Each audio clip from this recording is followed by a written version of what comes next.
Hey, this is Judah, Days of Judah, and it is Black Breastfeeding Week. This week it is August 25th.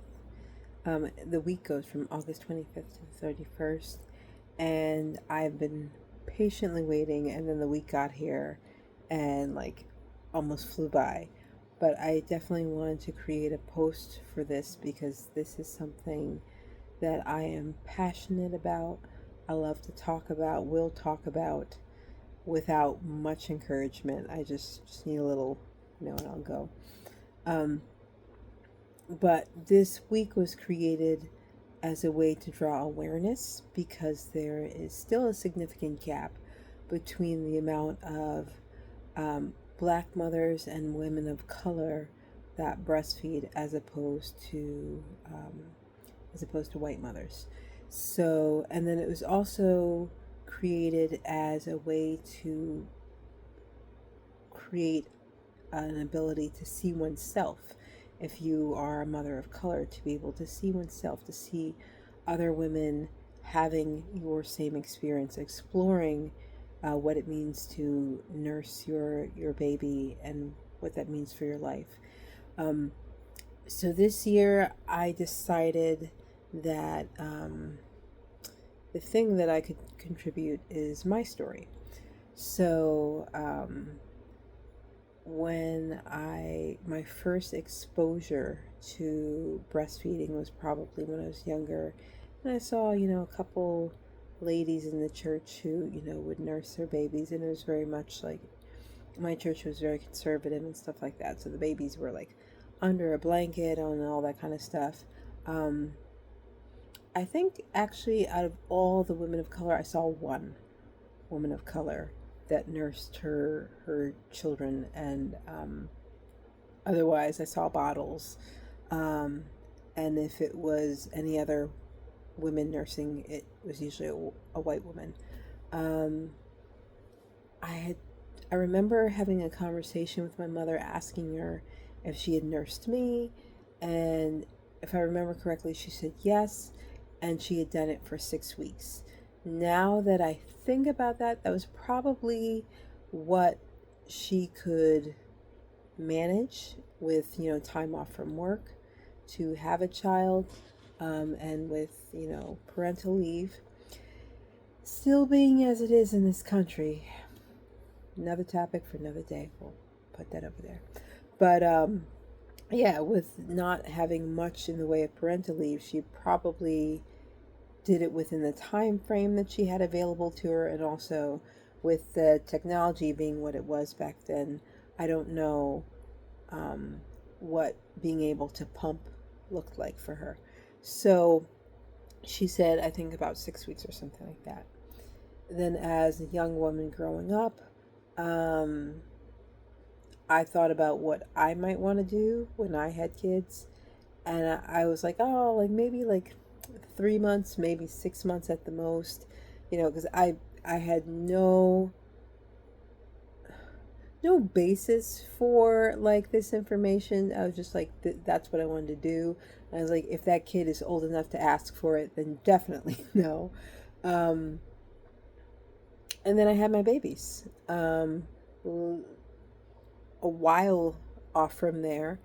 Um, and all of a sudden, I found myself in a very different place of learning more about breastfeeding. I took a breastfeeding class as part of there were a bunch of series of free classes that the hospital that we were going to give birth at offered, and one of them was about breastfeeding. Um, and it was, it wasn't it was just like a one time thing, but um, talking, the teacher was a lactation consultant. She had also served as a doula. Her mom was a midwife, so she was very, very, a very kind of holistic approach to this thing of this process of life of nursing a baby. Um, and so when I had my daughter, somehow I made the journey from like 3 to 6 months to like, let's see if we can make it to a year. because all of a sudden I was very afraid of, like, I don't know, can I do it? And if I am able to do it, will I have enough milk? Like that really notorious thing that's always like, do I have enough milk? Because you just think of like milk in the bottles, and like nursing is different. Um, so I was just like, am I going to be able to produce enough milk? I don't know, and I was worried, um, and we made it to a year, and then we were making it past a year, um, and basically we made it all the way to 20 months. And the only reason why I stopped at that point, I'd hit a new point where I wanted to make it to 2 years. Excuse me.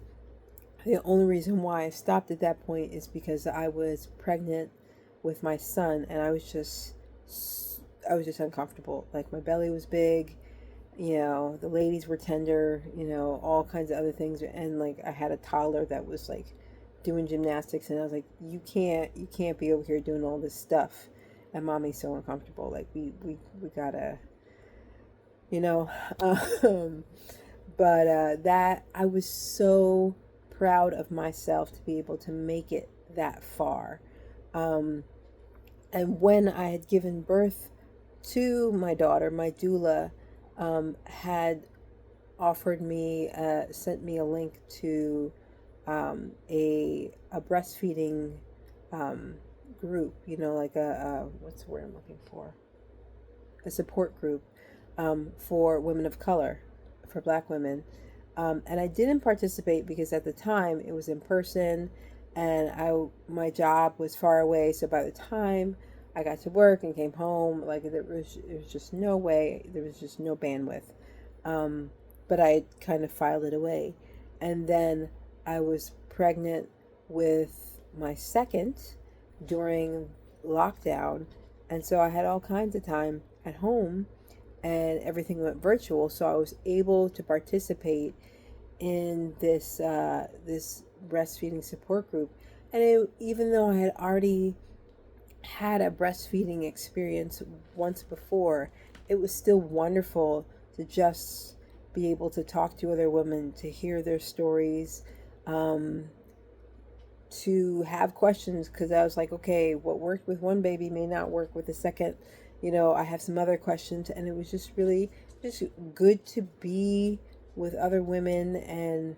Um, and then with this other one, we went to 2 years, and then we went past 2 years with nursing. Um, I never ever expected to be that type of mom. I was like, no way am I gonna like be nursing a baby that long, or a child that long. Um, but I remembered of one woman that I babysat for, and she is a white woman, but I remember her little one being old enough to ask. Um, and she was just totally like, all right, fine, like, if you need a little. And now, as a mother, um, two things empowered me: just having those little memories in my mind from seeing things like that, and then also speaking to other women, women of color, and then like just seeing women in social media being like, look, this is my opportunity, my right to do this, my experience between my child and myself. No one else gets to dictate what it looks like. Um, all of that was so empowering. And then for me personally, I found that beyond just, nutrition and the value of that, I found the value of comfort between mother and child. Just being able to take a child that is maybe having a meltdown, or is, just not fully in that in between place in baby and childhood, where they can't fully express why they're upset, what's going on, but everything is just wrong and they're in tears.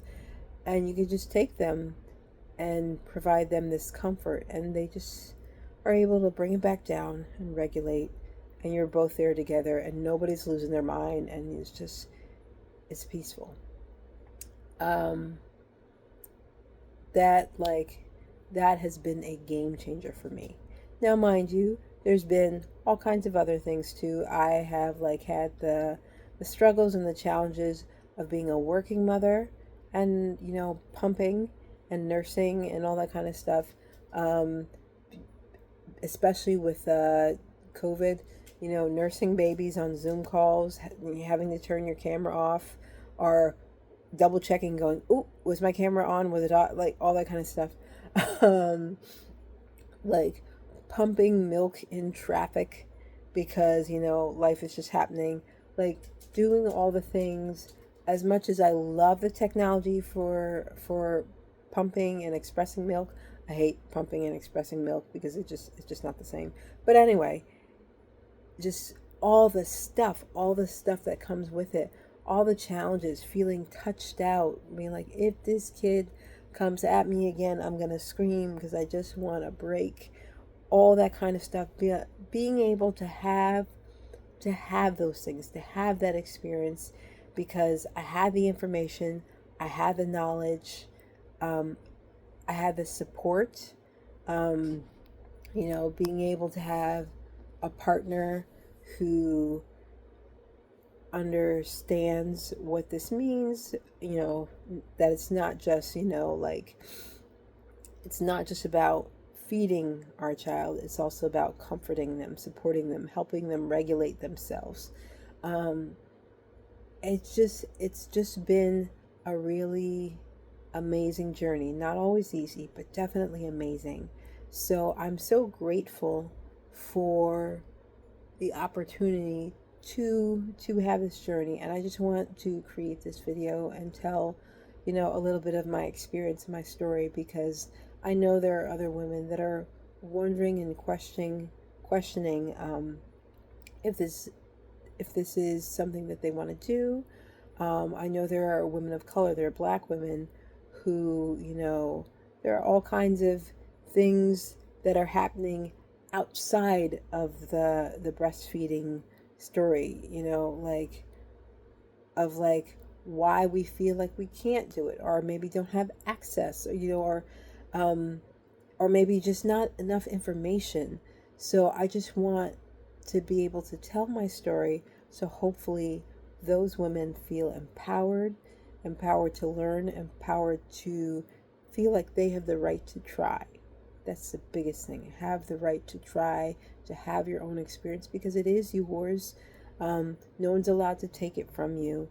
And that's, it's yours to have. So, yes, this is Black Breastfeeding Week. And if you are a woman that is doing this or is, exploring this, you can do it. Be encouraged. And you were built for this. If you know a woman that is in this place, how, questions you can ask. How can I support you? How can I help you? Because if it's something as small as she's sitting down to settle down with baby, do you need a glass of water? Or do you need me to watch the other kids so like there's less, like whatever the case is, that's support. So it's such a beautiful privilege, um, to be able to have this unique type of relationship with your child, and every woman should have the right to have access to it, to have the information about it, to be able to try for themselves if that's the decision that they want to make. So I just wanted to share my story, and hopefully it's helpful. My name is Judith. This is Days of Judah, and I hope you have a good night.